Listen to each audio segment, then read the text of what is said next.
The woman at my kitchen table was wearing my name above her right pocket and practicing my signature with her left hand. My husband stood behind her with one palm pressed against the back of her chair. On the laptop between them, a woman in a navy blazer waited inside a frozen video window. Beside the computer lay my driver's license, my military identification card, and a stack of documents marked cash out refinance. No one had heard me enter. I had returned from temporary duty 4 days early after a mechanical problem canceled the final training flight. Nolan believed I was still in Arizona. I had considered calling from the airport, but our 9-year-old daughter, Sophie, loves surprises. The surprise waiting for me was a woman named Rachel Dane wearing my uniform blouse, my rank, and my surname. Rachel was Nolan's bookkeeping client. At least, that was how he had introduced her 6 months earlier. The sleeves were too long on her. She had rolled them inward instead of fastening them properly, and the unit patch on her shoulder was upside down. Those details might have looked insignificant to anyone else. To me, they proved she had not put on my uniform as a joke. She had put it on to be seen from the front. Nolan noticed me first. His hand dropped from Rachel's chair. Claire. Rachel turned so sharply that my identification card slid off the table. Before either of them could reach for it, I picked it up. Sophie appeared in the hallway wearing her purple school backpack. She looked from me to Rachel, then to the papers. "Mom!" I crouched and opened one arm. She ran into it, hitting me hard enough to make my shoulder ache. "You're home," she whispered. "I am." Nolan began talking, something about a misunderstanding. Something about correcting the mortgage rate before it increased. Rachel pulled at the uniform blouse as though she had only just realized what she was wearing. Then Sophie lifted her face from my shoulder. "Mom, is Miss Rachel still supposed to sign your name when the bank lady comes back?" Nolan stopped talking. I looked at the frozen video window. A message beneath it read, "Connection interrupted. Rejoin verification session?" The explanation Nolan was preparing could not account for that question. Neither could it explain why the loan amount printed on the first page was $186,000. Our remaining mortgage balance was less than half that. I stood without releasing Sophie's hand. "Take off my uniform." Rachel looked at Nolan before she looked at me. That frightened me more than an argument would have. "Claire, please," Nolan said. "This is not what you think. I haven't told you what I think." He moved toward the documents. I placed my hand over them. During 12 years as an Air National Guard aircraft maintenance controller, I had learned that when something failed unexpectedly, the worst response was to start moving parts before documenting their positions. You preserve the scene. You establish the sequence. You did not let the person responsible decide what disappeared first. My marriage was not an aircraft, and my training did not make me immune to humiliation. My knees were shaking beneath my uniform trousers. I could smell Nolan's coffee and Rachel's perfume on the blouse I had worn at my promotion ceremony. Still, I took out my phone and photographed the table. Nolan's expression hardened. "You're making this bigger than it is. You dressed another woman as me. We were trying to protect the house." "From what?" He glanced at Sophie. That was enough for me to stop asking in front of her. I called my neighbor Denise, a retired school counselor Sophie had known since preschool. I asked whether Sophie could stay with her for an hour. Nolan objected immediately, which confirmed that I needed my daughter somewhere he could not coach her. While Sophie packed her tablet, Rachel removed my blouse in the downstairs bathroom. She emerged wearing a tank top, carrying the uniform folded against her chest. She placed it on the counter without meeting my eyes. "I'm sorry," she said. "He told me you had agreed. To impersonate me, to the loan." Those were not the same answer. After Denise collected Sophie, I returned to the kitchen. The laptop had gone dark, but the documents remained beneath my palm. I turned to the signature page.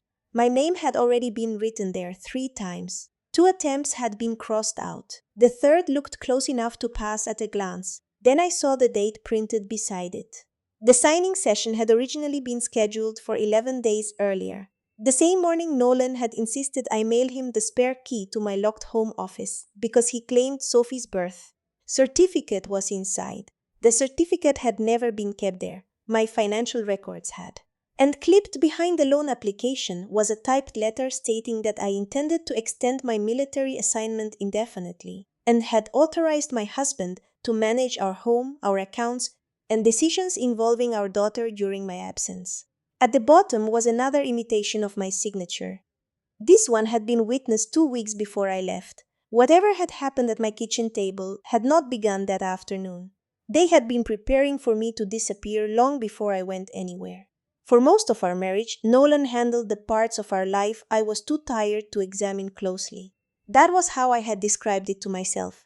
He paid the utility bills, scheduled repairs, kept track of school forms, and remembered when the property tax notice arrived. I managed aircraft maintenance schedules, overnight alerts, inspections, and the constant possibility that a small error could place someone in danger. At home, I wanted fewer decisions. Nolan had once seemed grateful for that arrangement. When Sophie was born, he left a sales position with unpredictable travel and began doing bookkeeping for local contractors. He worked from the spare bedroom, picked Sophie up from daycare, and sent me photographs when duty kept me late. I believed his flexibility had held our family together. What I failed to see was how often gratitude had turned into resentment.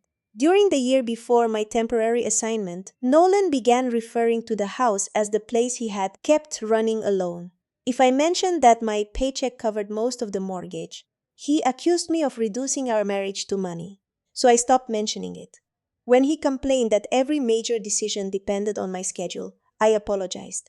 When he said Sophie relied on him because I was always leaving, I told myself he was expressing loneliness badly. My blind spot was not that I trusted him. It was that I believed acknowledging his sacrifices required me to ignore his cruelty. The temporary assignment in Arizona had lasted only 7 weeks. It was not a deployment, and I was able to video call nearly every evening. Still, Nolan treated it as abandonment before I had even packed. 3 days before I left, he asked me to sign a general power of attorney. In case something happens with the house, he said. I refused because the document was broader than necessary. Instead, we completed limited authorization, allowing him to speak with the insurance company and arrange emergency repairs. He laughed when I insisted on reading every page. You trust strangers around aircraft worth millions, but not your own husband with a plumber. I signed only the limited form. At the time, I thought the argument had ended there. Now, standing in our kitchen with the fabricated letter in front of me, I understood that my refusal had not ended anything. It had simply forced him to find another route. Nolan sat across from me after Rachel left. He had given her one of Sophie's hooded sweatshirts to wear home, as though covering my uniform blouse had made the scene less deliberate. I was going to tell you, he said after the refinance cleared, so never before I could stop it. He rubbed both hands over his face. We're in trouble, Claire. He opened a folder from the bottom drawer beside the refrigerator. Inside were past due notices from 2 credit cards I did not recognize, a business line of credit in Nolan's name, and a demand letter from a construction supplier. The total was more than $140,000. I stared at the numbers until they became shapes instead of amounts. Nolan explained that 3 bookkeeping clients had stopped paying him. One had accused him of errors and threatened to sue. He had borrowed money to cover household expenses and then borrowed more to cover the first debt. I asked how much of it had actually gone to our household. He did not answer. That silence mattered.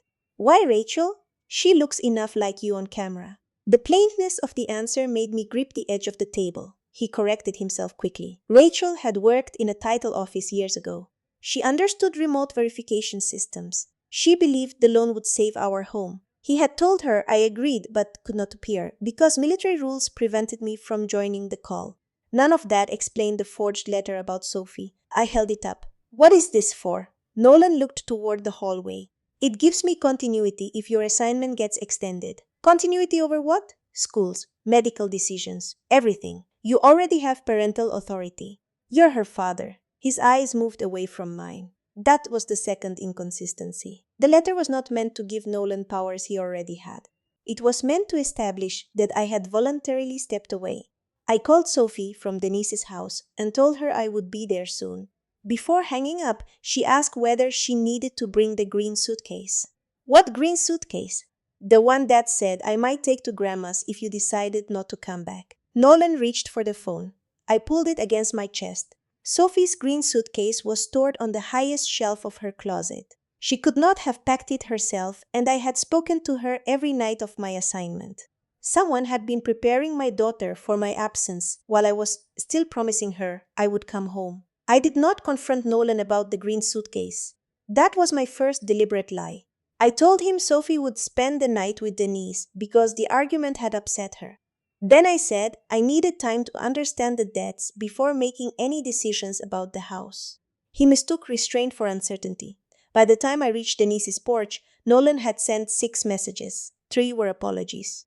2 warned that reporting the attempted refinance could trigger foreclosure.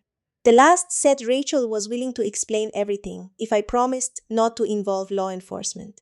I saved every message and answered none of them. Sophie sat at Denise's kitchen counter eating cereal from a yellow bowl. She had changed into pajamas, but her backpack remained zipped beside her feet. "Did Dad tell you to keep that packed?" I asked. She nodded without looking up.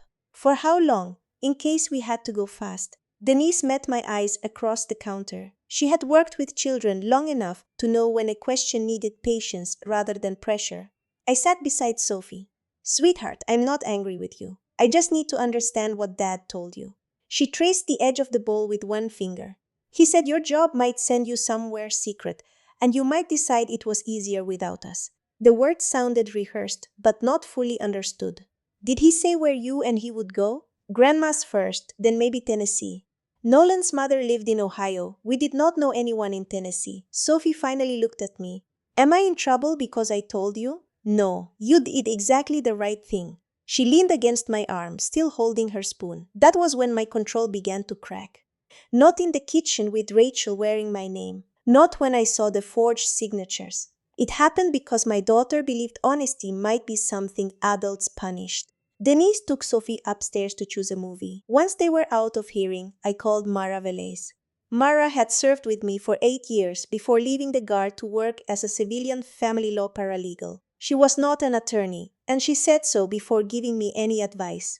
"Do not remove Nolan from the house yourself," she told me. "Do not threaten him. Do not alter shared accounts except to protect funds you can document as yours. And speak to a lawyer first thing tomorrow." I found forged loan documents, preserve copies. Contact the lender's fraud department using the number from its official website.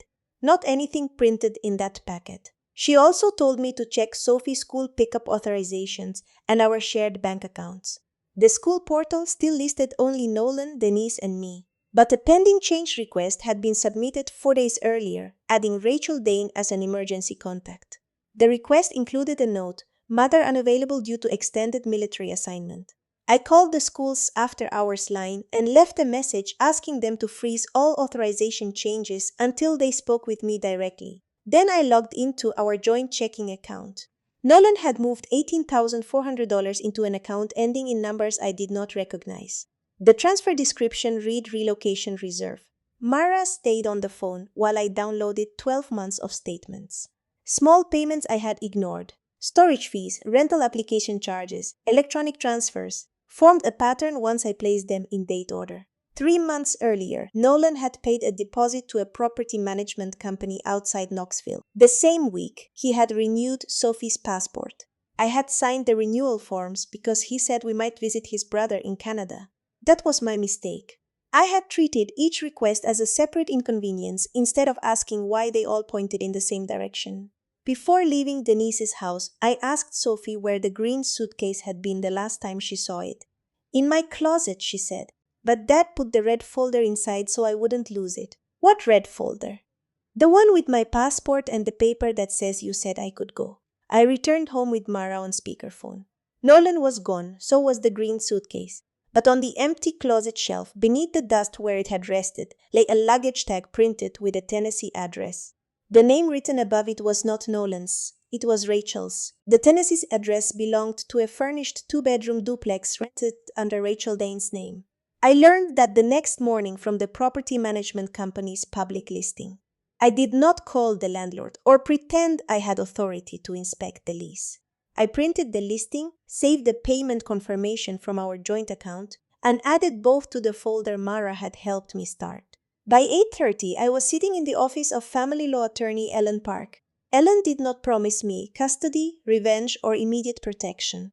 She asked precise questions and corrected several assumptions I had already made. Nolan could not simply take Sophie across state lines and erase my parental rights. But because we were married and no custody order existed, stopping him before he left would be easier than forcing his return afterward. The forged authorization letter was disturbing, but by itself it did not prove he intended to relocate Sophie permanently. The suitcase, the Tennessee deposit, the passport renewal, and the false school contact request gave the letter context. "We need facts, not conclusions," Ellen said. "And we need to avoid making your daughter feel interrogated." She advised me to remain with Sophie at Denise's house, while she prepared an emergency filing requesting temporary residential custody and restrictions on out-of-state travel. She also told me to notify the lender, preserve the original documents, and report the suspected identity fraud through the appropriate channels. The mortgage company's fraud representative confirmed that the remote signing had been stopped before funds were released. The verification specialist had noticed that Rachel repeatedly looked away from the camera before answering security questions. My arrival had ended the session, but the lender had already flagged it for review. That felt like a victory, until the representative explained that someone had successfully accessed my online loan profile 3 times during my Arizona assignment. The login records showed the correct password and answers to my security questions. Nolan knew the name of my first at school and the city where my parents met. He had helped me set up the account years earlier. The lender agreed to preserve the access logs and provide them through formal request. They would not tell me more over the phone. Afterward, I checked our shared cloud storage. Nolan and I used it for tax returns, insurance policies, and household records. I still had legitimate access. Inside a folder labeled 2025 receipts, I found scans of Sophie's passport, my driver's license, my military identification card, and 3 versions of the forged authorization letter. The earliest version did not say I had extended my assignment. It said I had accepted permanent orders overseas and agreed that Sophie should relocate with Nolan to preserve stability. The second version removed the overseas assignments and added language, stating that frequent military absences had damaged my ability to provide consistent care. The final version was the one I had found in the refinance packet. Someone had been revising the story. The document history showed that Nolan created the first draft, but the later versions were edited through another account. Rachel's email address appeared in the revision log. I wanted that to make her the architect. It would have been easier to believe a stranger had entered my family and manipulated my husband. Then I found a spreadsheet beside the letters. It listed Nolan's debts, the proposed refinance proceeds, moving expenses, and a projected sale price for our house. One column was labeled RD repayment. Rachel was owed $52,000. Her participation was not romantic loyalty or misplaced sympathy. She had financed part of Nolan's collapse and expected the refinance to repay her. But another entry unsettled me more. Under legal preparation, Nolan had budgeted for a custody evaluation, private school records, and service member absence documentation. He had been collecting material to portray my work as parental neglect. That afternoon, Ellen called with confirmation that the emergency request had been filed. A temporary hearing would likely occur within days, but no order existed yet. I drove to Sophie's school to collect her in person. The office administrator checked my identification, then hesitated. "There's something you should see." She printed an email received from Nolan 2 weeks earlier. In it, he claimed I was experiencing severe stress related to military service and might appear at the school acting unpredictably. He asked staff to contact him before releasing Sophie to me. Attached was a letter on what appeared to be military clinic letterhead. It described me as emotionally unstable. The doctor's name at the bottom belonged to someone I knew. He had never treated me. Dr. Samuel Harlan read the school letter twice before answering me. "I didn't write this," he said. We were speaking through the clinic's official number, with Ellen beside me and the school administrator listening on speakerphone. Dr. Harlan confirmed that I had never been his patient. He could not discuss anyone else's medical records, but he agreed to notify the clinic's privacy officer and security department because the letterhead and his electronic signature appeared to have been copied. The letter should have strengthened my position. Instead, it created a new problem before noon. Nolan emailed a copy to my squadron commander. He claimed I had returned from Arizona without completing treatment for a stress-related condition. He wrote that I had become suspicious, removed Sophie from the family home, and accused him of financial crimes after an emotionally unstable confrontation. My commander, Lieutenant Colonel Reeves, did not assume Nolan was telling the truth. She also could not ignore an allegation involving my fitness while I was assigned to aircraft maintenance operations. I was temporarily moved from maintenance control to administrative duties while the medical claim was verified. It was not punishment. No one took my rank or accused me of misconduct. Still, when another controller signed the schedule I had prepared, I felt something inside me give way. Nolan had reached into the one part of my life where I had always trusted the rules. By afternoon, his attorney had filed a response to my emergency custody request. Nolan denied planning to leave the state. He described the Tennessee duplex as a possible business opportunity and the suitcase as preparation for a family visit. He also included photographs of Sophie asleep on Denise's couch and claimed I had displaced her from her home without necessity. The photographs had been taken through Denise's front window. We did not know by whom. At the temporary hearing 2 days later, the judge restricted both parents from taking Sophie outside the state without written consent or further order. Her passport had to be surrendered to Ellen for safekeeping, but the judge did not grant me exclusive temporary custody. Until a fuller hearing, Sophie would spend school nights with me and alternating weekends with Nolan. Exchanges would occur at a supervised public location because of the conflict between us. I had expected the documents to make the danger obvious. The court saw two married parents accusing each other before all the evidence had been authenticated. Outside the courthouse, Nolan approached while our attorney spoke several feet away. "You could still stop this," he said. "You forged my name. I was trying to keep us from losing everything. You told Sophie I might abandon her." His face tightened. "You already chose the guard over us hundreds of times." I just gave the pattern a name. For 1 second, I saw the fear beneath his anger. Nolan believed that if the marriage ended, he would lose the house, his daughter, and the identity he had built around being the parent who stayed. Then he said, "Rachel never would have been necessary if you had trusted me." His humanity did not make the blame less cruel. That evening, Sophie returned from her first visit with him carrying a paper bag of clothes. She would not hug me. "Dad says you're trying to make the police take him away." I knelt in front of her. "The adults are handling serious problems. None of them are your fault. Did he wear your uniform? No. Then why are you mad at him?" There was no answer simple enough for a 9-year-old. She walked past me and closed the bedroom door. I sat on the floor outside it until my legs went numb. My administrative reassignment had reduced my income by removing certain duty-related pay. Our joint checking account was frozen during the bank's fraud review. Nolan had stopped contributing to household expenses, and Ellen's retainer had consumed most of my accessible savings. Then Mara sent me screenshots of a public post Nolan had written. He described himself as a devoted father fighting a powerful military wife who was using her position to silence him. Several mutual friends had already shared it. I typed a response explaining the forged loan, the uniform, the Tennessee address, and the false medical letter. My finger hovered above post. Then I imagined every word printed as an exhibit, read aloud in front of Sophie, or used to claim I was conducting a public campaign against her father. I deleted it.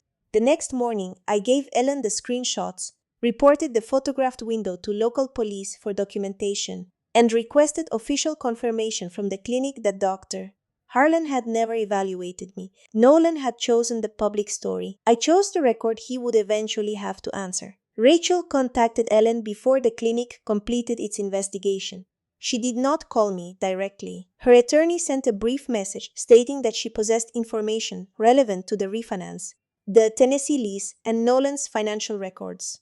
In exchange for an interview, she wanted confirmation that we would not describe her cooperation as immunity from consequences.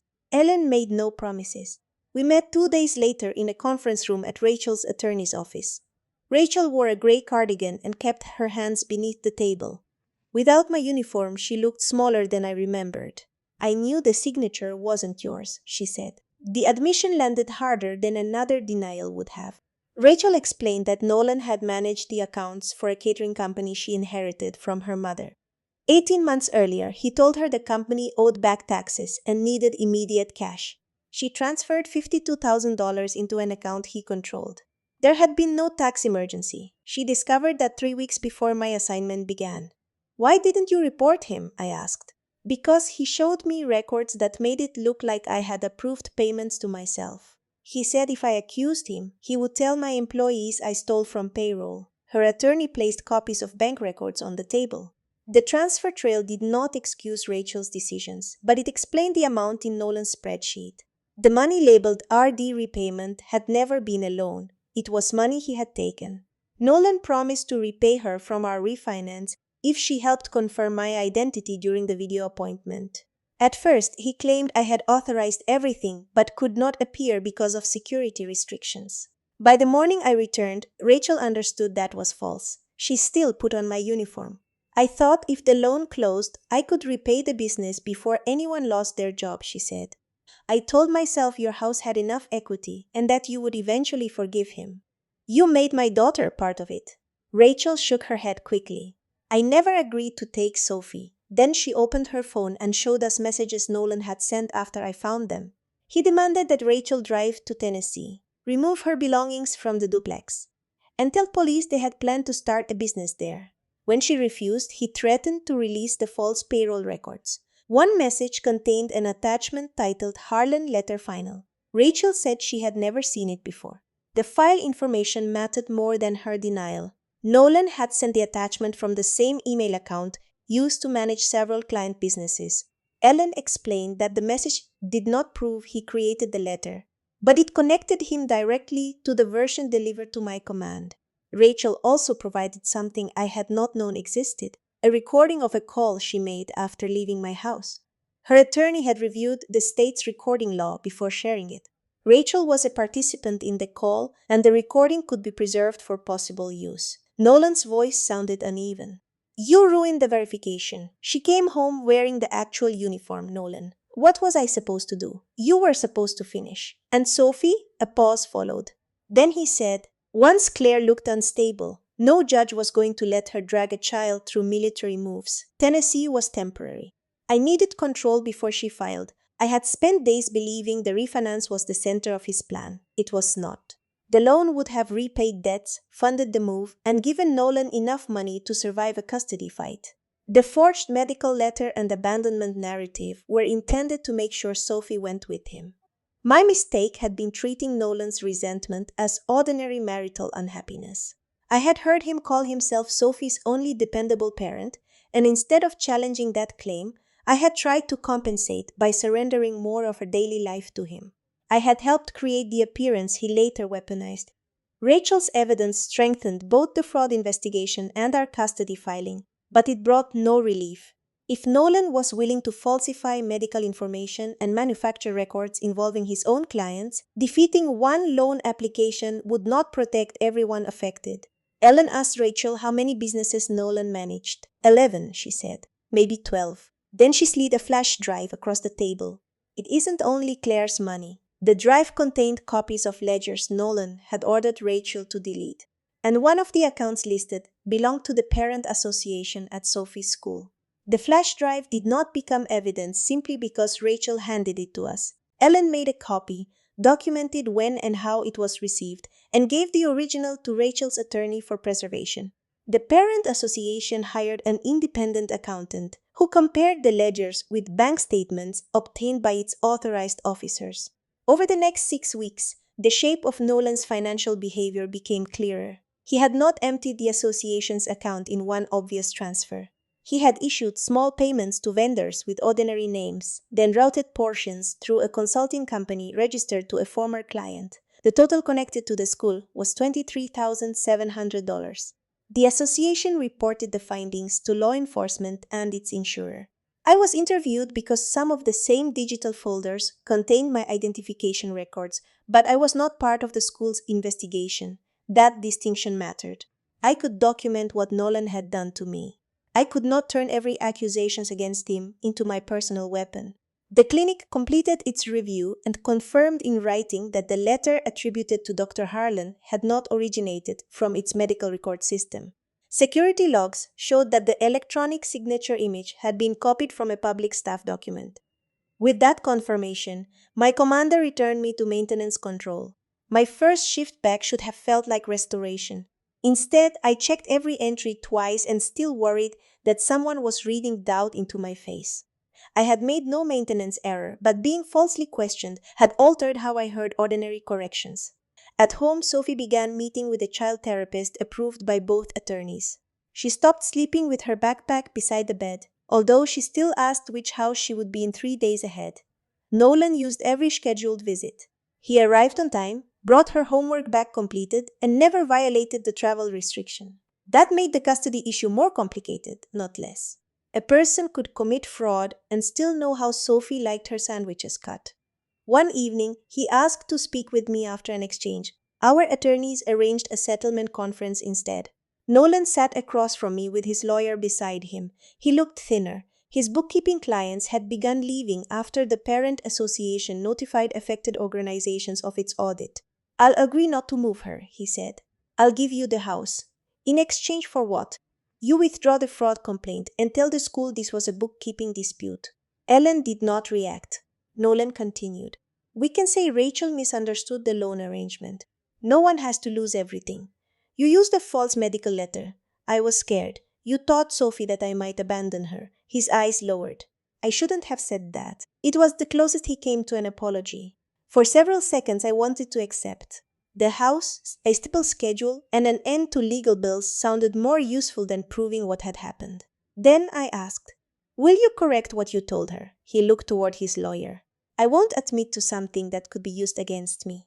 The settlement conference ended. 2 days later, the custody evaluator issued a preliminary report. She found no evidence that either parent had physically endangered Sophie. She also noted that Nolan had historically managed more of Sophie's daily routine and that my military schedule had created repeated absences. The report recommended continued shared parenting while the investigation proceeded. I read that page 3 times. The false medical letter had been disproved. The Tennessee lease existed. The recordings existed. Yet the ordinary years before the betrayal still counted, and some of those years favored Nolan. Ellen reminded me that the report was preliminary and that the evaluator had not yet reviewed the lender's authenticated access logs. Those records arrived 4 days before the final temporary custody hearing. The login that accessed my mortgage profile during my Arizona assignment had come from Nolan's home office internet connection. More importantly, the session that uploaded the forged authorization letter used the same device identifier later found in the parent association's banking records. The device was a tablet Nolan claimed had been stolen months earlier. Sophie had mentioned that tablet during her therapist's interview. She said her father kept it inside the green suitcase. On the morning of the hearing, Nolan offered one final stipulation: equal custody, no relocation, and no discussion of financial allegations with Sophie. He still would not acknowledge the forged documents. I declined. When the courtroom clerk opened the door, Ellen placed the authenticated device report on top of our exhibits. Across the hallway, Nolan saw it. For the first time since I came home, he looked at the evidence before looking at me. Then the clerk called our names. The hearing did not begin with the recording or the forged medical letter.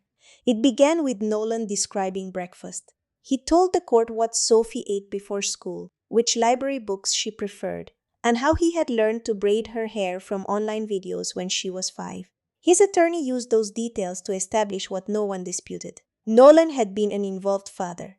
Listening to him hurt because much of it was true. Then Ellen asked when he first rented the Tennessee duplex. Nolan adjusted his tie. "I didn't rent it." "Rachel did." "Did you transfer the deposit from your joint account for a business project? Why was your daughter's luggage tag printed with that address?" "I don't know." "Why was her passport stored inside the suitcase?" "I was keeping important documents together." Ellen displayed the school email in which Nolan had described my assignment as indefinite.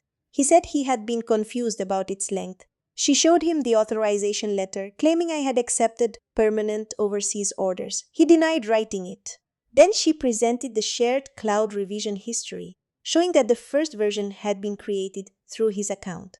"Rachel had access to my office," he said. His answer might have created reasonable uncertainty if the document had stood alone. It did not.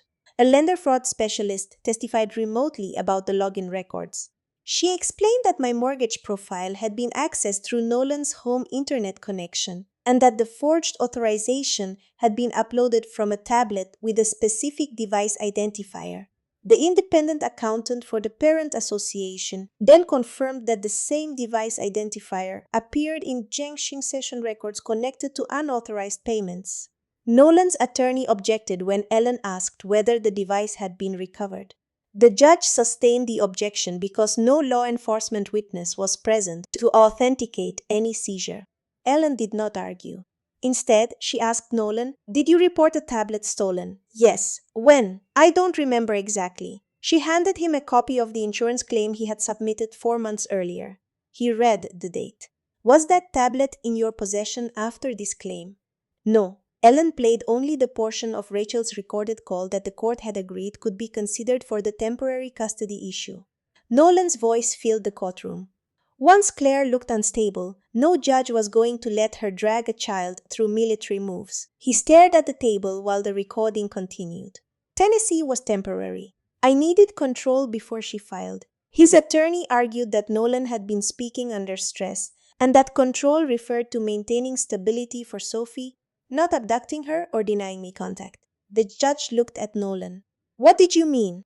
He took several seconds before answering. "I thought Claire was going to end the marriage and take Sophie.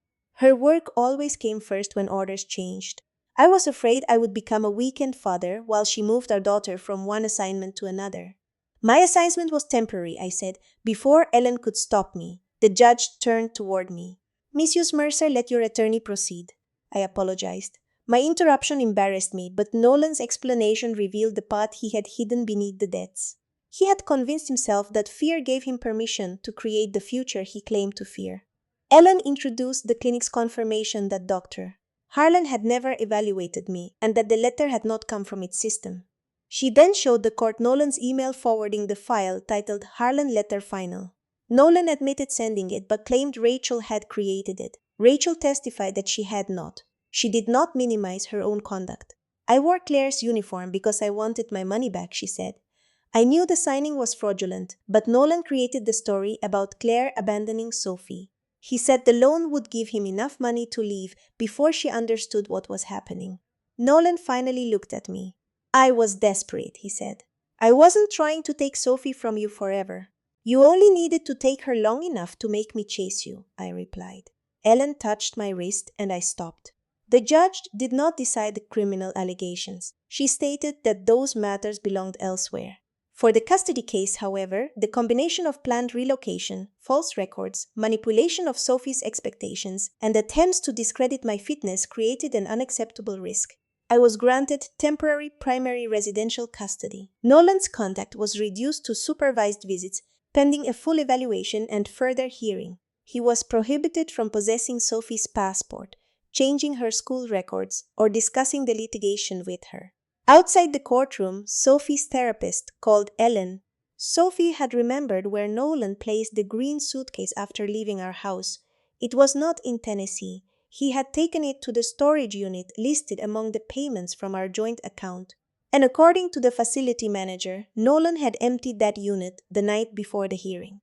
The green suitcase resurfaced 9 days after the hearing. Nolan's mother, Judith, called Ellen instead of calling me. Nolan had driven to Ohio after emptying the storage unit and left 3 boxes in Judith's garage. He told her they contained business records that needed protection from a vindictive client. Judith believed him until she found Sophie's name written across one box. Inside was the green suitcase.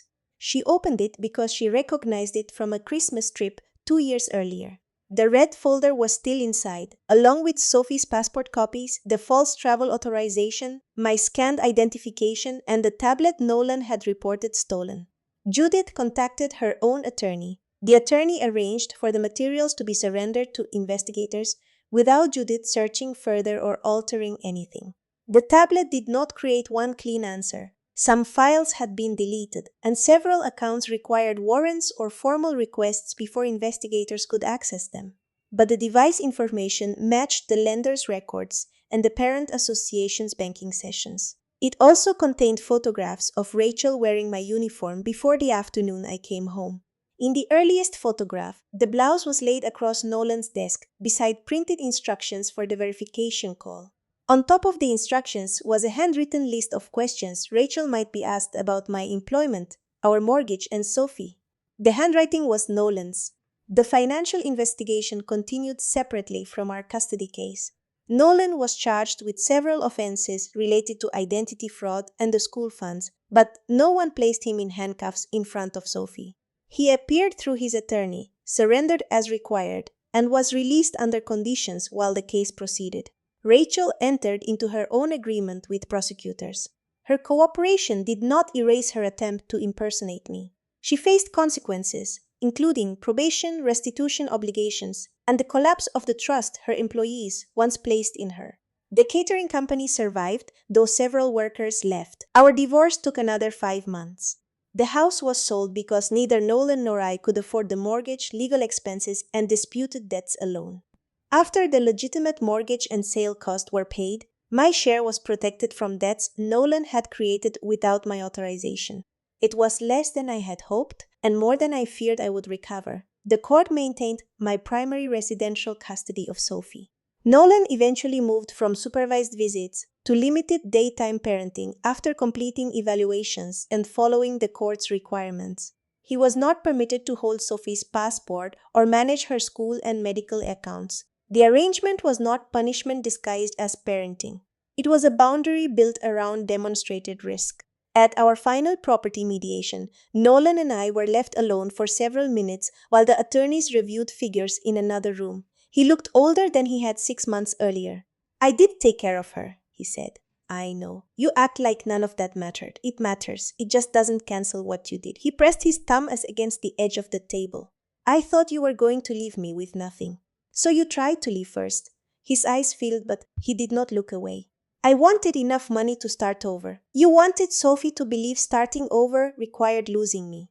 He whispered, "I'm sorry. I had imagined hearing those words many times. In my imagination, they brought relief. In reality, they arrived after the house was gone, after Sophie learned to inspect adult promises for hidden meanings, and after my uniform had spent months sealed in an evidence bag. "I believe you're sorry about what it cost," I said. "I don't know whether you understand what you chose." The attorneys returned before he answered. That evening, Sophie asked whether her father was a bad person. I told her he was a person who had made serious, harmful choices, and that adults were responsible for making sure those choices could not hurt her again. She considered that, then asked the question children often ask when adults have exhausted every complicated explanation. "Can I still love him?" "Yes," I said. "And you never have to lie for him." She climbed into my lap, though she had nearly outgrown it. For the first time since I returned, she left her backpack by the front door instead of beside her bed. 7 months after the divorce became final, the evidence technician called to say my uniform blouse could be returned. It arrived inside a clear plastic bag with a property receipt stapled across the top. The fabric was wrinkled, and one sleeve still carried a faint trace of Rachel's perfume beneath the smell of storage. I placed it on the dining table in the apartment Sophie and I had moved into after the house was sold. The apartment was smaller than our old home. The kitchen drawers stuck in humid weather, the upstairs neighbors walked heavily, and Sophie's bedroom faced a parking lot instead of the maple tree she had watched through every season. But no one had secret access to our records. No suitcase waited above her closet. Her passport remained in a locked file box, and both of us knew where the key was kept. Sophie came home from school while I was examining the blouse. She stopped beside the table and studied my surname above the pocket. "Is that the one she wore?" "Yes." "Do you have to wear it again?" I had asked myself the same question. The blouse was still official property issued for my use. Nothing had been torn or permanently damaged. I could have washed it, pressed it, and returned it to rotation. But each time I imagined fastening it, I saw Rachel at my kitchen table practicing my signature while Nolan watched. "No," I told Sophie. "I can replace it." She touched the edge of the name tape with one finger. "Can we take your name off first?" We sat together with a small sewing kit Denise had given me after the move. I used the seam ripper to loosen the stitches while Sophie collected the cut threads in her palm. The task took longer than I expected. Whoever had attached the tape had sewn it securely. When it finally came free, Sophie placed it beside my military identification card. "That's still yours," she said. "It is." She was no longer asking whether adults could take my identity by wearing my clothes or copying my name. She was stating a fact she had learned to trust again. Nolan continued seeing her under the parenting plan. His visits were no longer supervised, but they remained structured, and all travel required written agreement. He had begun making restitution through the criminal case, and was prohibited from handling client funds as part of his employment conditions. He never regained the life he had tried to preserve through deception. Neither did I. There were birthdays when Sophie wanted both parents in the same room and could not understand why that required planning. There were school forms that made her pause over which address to write first. Some nights, after speaking with Nolan, she became protective of him and angry with me for restrictions she had not chosen. I learned not to treat those moments as betrayal. She was a child making space for two truths. Her father loved her, and his choices had harmed her. My own recovery was as graceful than people expected. I checked account alerts compulsively. I changed passwords more often than necessary. When my commander asked whether I wanted to volunteer for another temporary assignment, I declined before discussing it with Sophie. Later, I realized that fear had made the decision for both of us. The following year, when a shorter assignment became available, Sophie and I sat at the kitchen counter with a calendar between us. We marked the dates, arranged calls, listed the adults authorized to help her, and discussed every question she could think of. No one decided my absence meant abandonment. No one used service as a weapon against our family. On the morning I left, I wore a newly issued blouse with a fresh name tape above the pocket. Sophie inspected it before hugging me. "It's straight," she said. I smiled. I checked twice. She shook her head.